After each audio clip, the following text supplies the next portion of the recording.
ಲೋಕಸಭೆಯಲ್ಲಿ 42 ವಿಷಯಗಳ ಪ್ರಸ್ತಾಪ. ಲೋಕಾಯುಕ್ತದ ವಾರ್ಷಿಕ ವರದಿ ಬಗ್ಗೆಯೂ ಚರ್ಚೆ.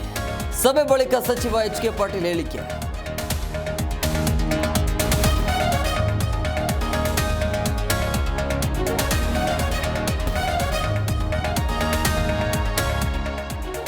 ಸಿದ್ದರಾಮಯ್ಯ ವಿರುದ್ಧ ಮೂಡಾ ಸೈಟ್ ಹಂಚಿಕೆ ಪ್ರಕರಣ.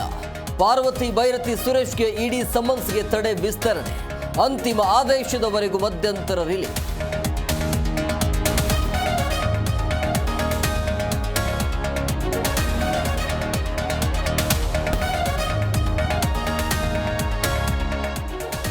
ಯತ್ನಾಳ್ ವಿಜಯೇಂದ್ರ ಮಧ್ಯೆ ವಾಕ್ ಸಮರ. ಅವನೇ ಹಲ್ಕ ಕೆಲಸ ಮಾಡಿದ್ದು ಎಂದು ಯತ್ನಾಳ್ ಡಿಚ್. ಎಲ್ಲದಕ್ಕೂ ಉತ್ತರ ಕೊಡ್ತೀನಿ ಎಂದು ಬಿವೈವಿ ಕೌಂಟರ್.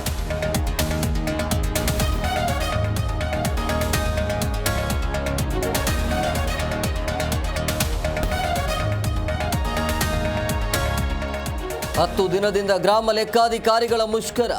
ಅಧಿಕಾರಿಗಳ ವಿರುದ್ಧ ಎಸ್ಮಾ ಜಾರಿಗೆ ಸರ್ಕಾರದ ನಿರ್ಧಾರ. ನಾಳೆಯಿಂದಲೇ ಕೆಲಸಕ್ಕೆ ಹಾಜರಾಗಲು ಸೂಚನೆ.